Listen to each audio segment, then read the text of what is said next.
the eyes watching me from the attic. I first heard them when I moved into the old house. Faint scratching above the ceiling, soft yet deliberate, like tiny nails dragging across wooden beams in patterns I couldn't understand. At night, the attic door seemed to breathe, expanding slightly, creaking in rhythm with the wind outside, though the hall was otherwise perfectly still and warm. The first evening, I swore I saw movement above, a flicker of shadow sliding along the floorboards, vanishing whenever I focused my eyes on it directly. I tried ignoring it, convincing myself old houses make noises, that imagination played tricks on the mind, but the presence in the attic refused to be dismissed.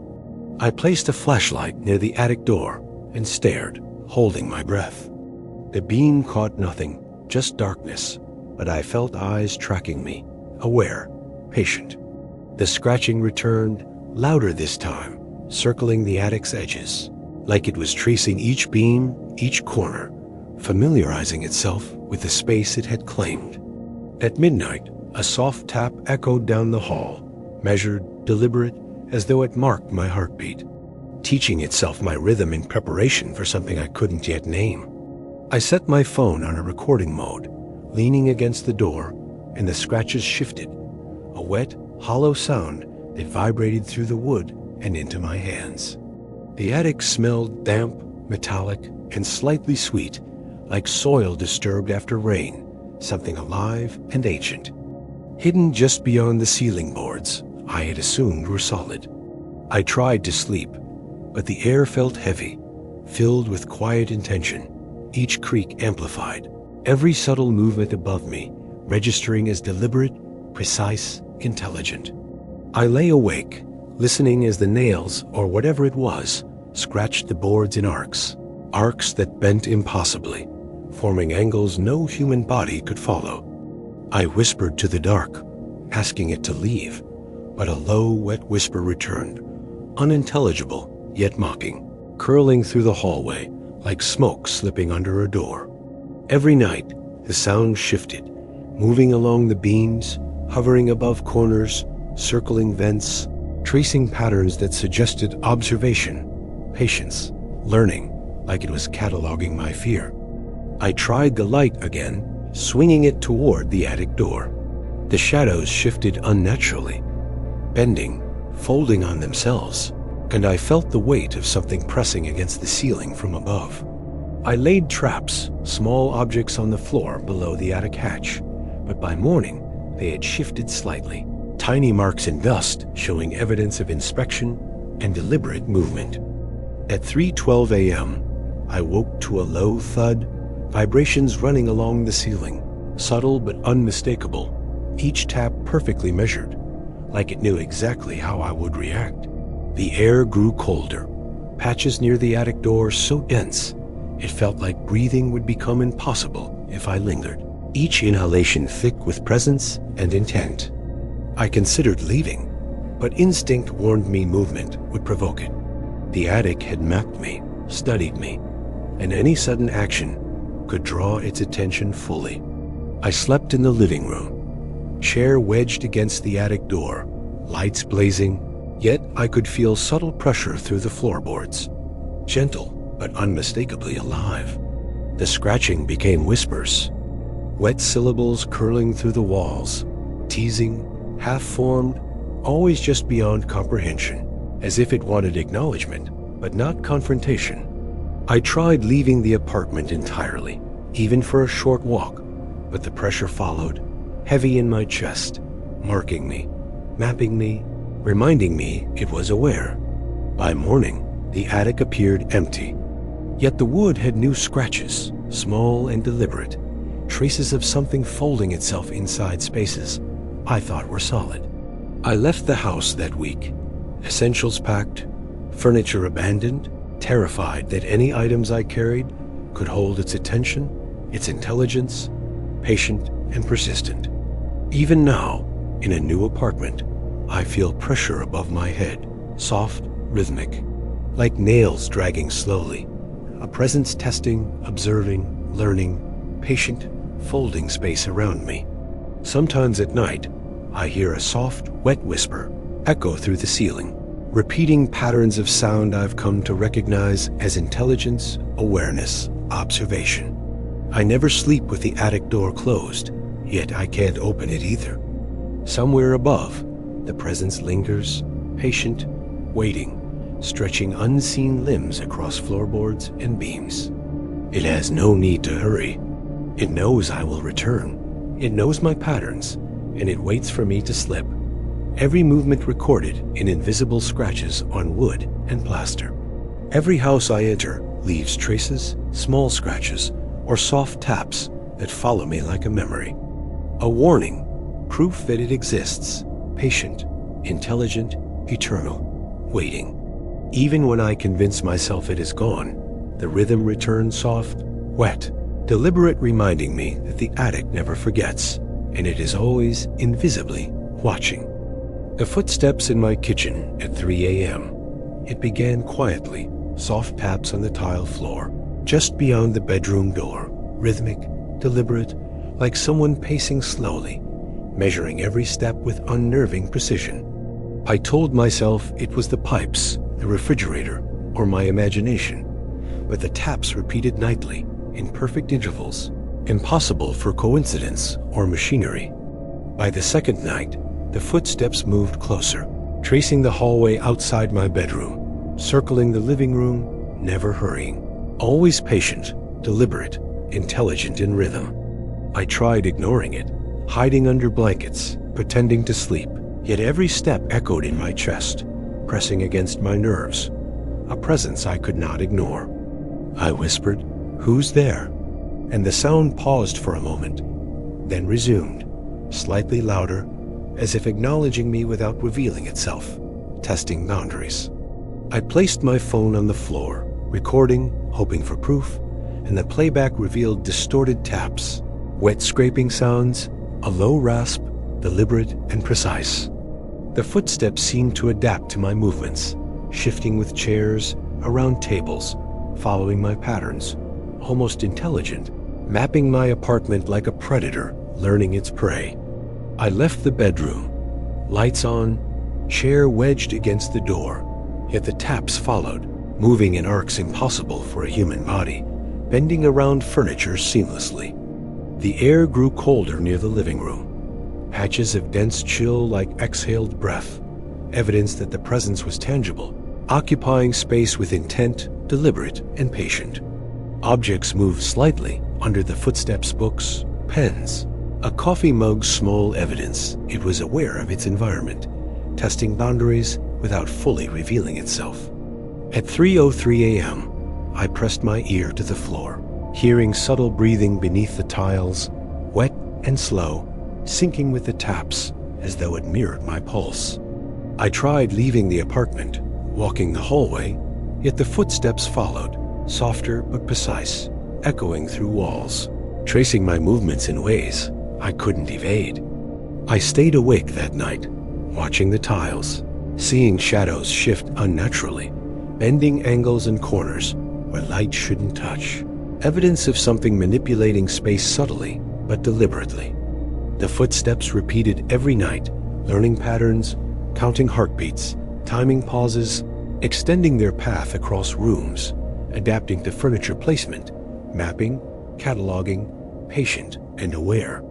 I left traps, small objects on the floor, yet each morning they had shifted slightly, proof the presence was intelligent, persistent, and patient beyond human comprehension.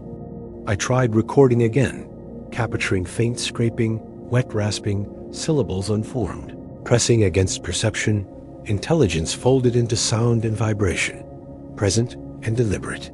I slept on the couch with lights blazing, yet the taps followed, circling the room, pausing to measure, always observing, patient, aware, learning, and I dared not close my eyes fully. The air grew heavier, scent faintly metallic, damp, like disturbed soil, evidence the presence wasn't confined to sound alone, but had substance, weight, and intent. I considered leaving permanently, but instinct warned me. The taps followed, adapting to movement, calculating distance, capable of awareness beyond comprehension, patient, and precise. Even after moving, I hear faint taps in new apartments. Soft, deliberate, echoing, measured proof that presence, intelligence, and patience can follow, unconstrained by walls or distance. Sometimes at night, I feel vibrations beneath my feet, hear wet scraping along floors, and know the steps are deliberate, mapping me, testing, learning, patient and unhurried. I never sleep fully, doors locked, lights on, yet the rhythm follows. Proof that awareness is persistent, patient, intelligent, always observing, always learning, waiting for vulnerability. The presence does not hurry, does not speak, only traces its intelligence through sound, vibration, and movement. A predator patient enough to wait indefinitely. Even in empty apartments, I feel it, the subtle taps, the rhythm tracing patterns only I notice, patience infinite, intelligence folded invisibly into floorboards and tiles. Every step, every scrape, every soft tap is proof that someone or something knows I am alone, maps my habits, and enjoys patient observation without intervention.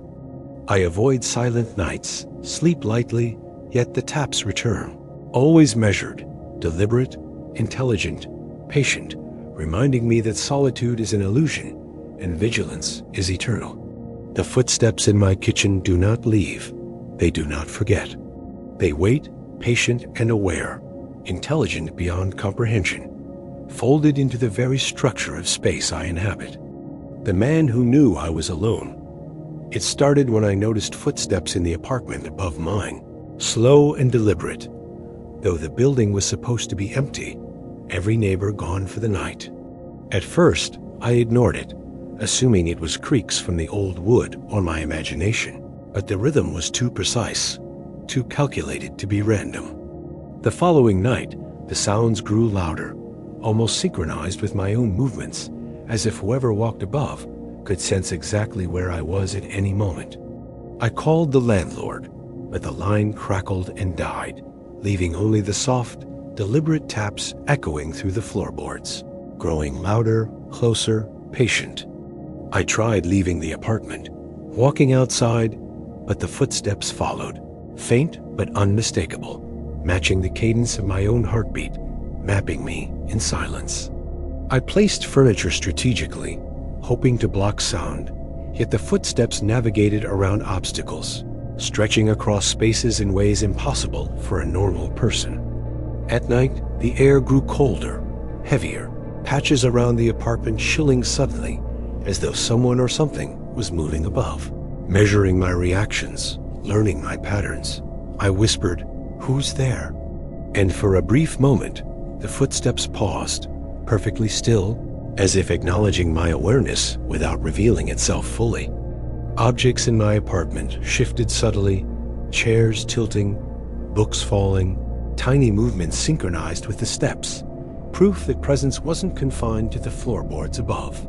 I tried recording the sounds, but playback revealed distorted thuds, wet hissing, the rhythm clear, but source impossible to identify, pressing against my perception with intelligence.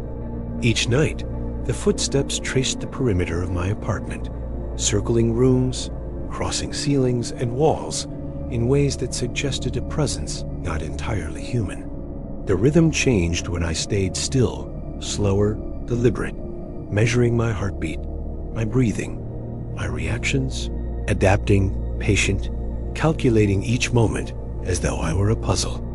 I slept lightly, one ear toward the ceiling, one hand gripping my phone, lights on, door locked, yet the rhythm never ceased, persistent, intelligent, aware. By the third night, I caught movement in shadows above a figure, tall, narrow, bending at impossible angles, head tilting unnaturally, observing, learning, always patient. I tried confronting it, screaming for it to stop, but the steps continued, ignoring my fear, a measured counterpoint to my panic, demonstrating control and understanding I couldn't match. The air shifted subtly, carrying faint metallic scent, traces of moisture, proof of something tangible above, alive, moving deliberately, calculating, waiting for a moment I couldn't anticipate. I packed essentials, abandoning furniture, electronics, leaving only what I could carry quickly, terrified that proximity might allow the presence to follow, patient, intelligent, persistent. Even after moving, I notice footsteps in apartments I enter soft, deliberate, measured, tracking me in ways that seem impossible, yet undeniable. Proof of an awareness folded into space. I avoid quiet spaces, sleep lightly, doors locked, lights on. Yet the sound finds me, a rhythm that mirrors my heartbeat, patient, adaptive, relentless.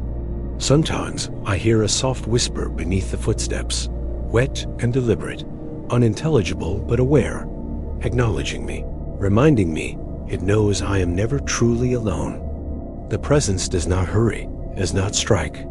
It waits, folding space, learning routines, counting heartbeats, tracing shadows, patient beyond comprehension, eternal. Even in my new apartment, I sense the rhythm, the intelligence, the deliberate pacing, proof that distance does not diminish awareness, only extends patience.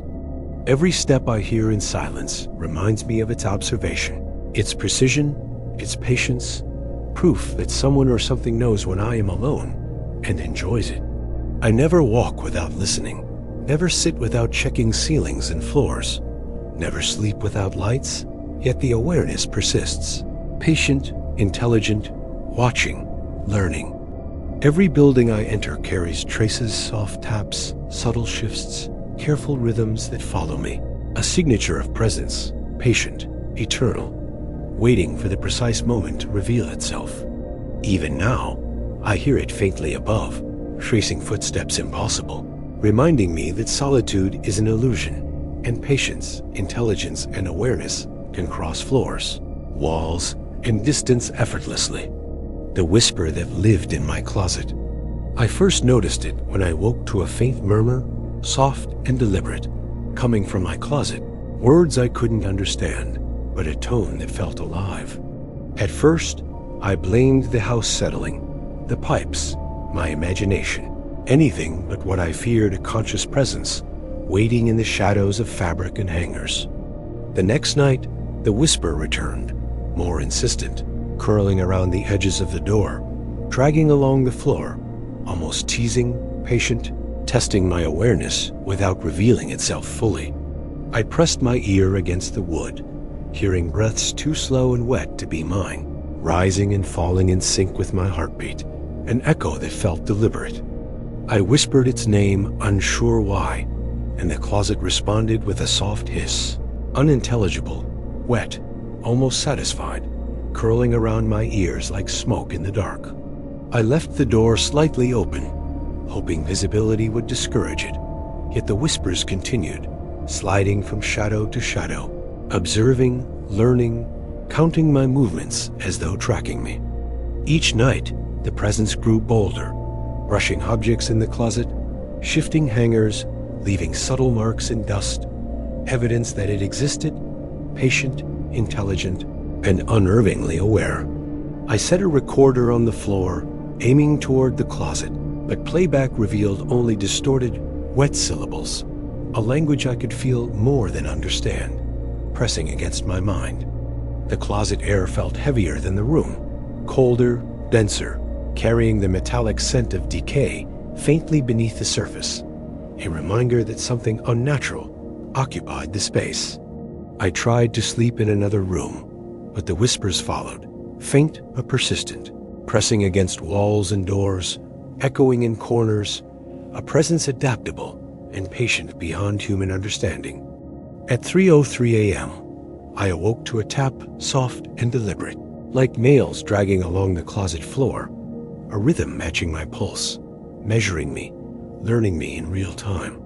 The shadows inside the closet moved impossibly, limbs folding in angles a human body could never achieve, stretching just beyond the light from my bedside lamp.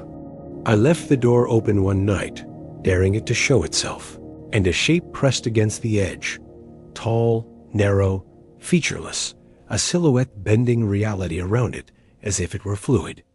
I bolted from the room, chair wedged against the door, lights blazing, but the presence remained, concentrated near the closet, patient, stretching unseen limbs just beyond perception. Every night, it tested boundaries, books slightly tilted, clothes shifted, dust disturbed, always subtle, always deliberate, leaving proof of its intelligence and adaptability without fully revealing itself.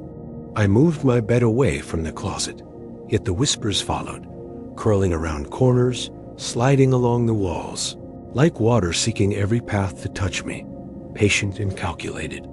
I tried recording it again, audio capturing faint scratching, wet hissing, soft syllables, a language that pressed against my brain without forming words, intelligent and deliberate.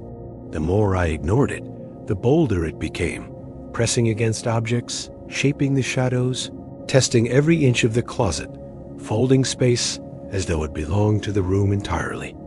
I left notes and objects on the floor, markers of movement, yet each morning they had shifted, tiny traces of presence proving it was alive, intelligent, and patient. By the end of the week, I slept in the living room, lights on, door locked, chair wedged, yet the whispers reached me, stretching across space, following my movements, measuring me. I tried leaving entirely, but the presence followed, subtle vibrations in walls, air pressure changes, faint cold patches, proving distance was irrelevant to its intelligence and persistence. Even after moving apartments, I feel it near closets, sliding along walls, testing the edges of doors, patient, intelligent, a memory folded into the air itself. Sometimes, at night, I hear soft, wet syllables echoing faintly, almost teasing, perfectly measured, matching the rhythm of my breathing, reminding me it knows where I am. I never open closets in the dark, yet the memory of its presence lingers, cold and calculated, proof that patience is eternal, intelligence invisible, and curiosity infinite. The whispers do not hurry. They do not reveal themselves fully. They observe, fold space, track time, and wait for the precise moment to fully emerge. I have learned to sleep lightly, leaving lights on, doors locked, yet I still hear the syllables curling in the corners, subtle, wet, deliberate, patient beyond understanding. Even when I convince myself the closet is empty, I feel the weight, the attention, the intelligence folded into shadows, proof it has never left and never will. Every night I listen. Every night I feel it. Every night the whispers remind me that patience is eternal, presence is intelligent, and the closet is alive.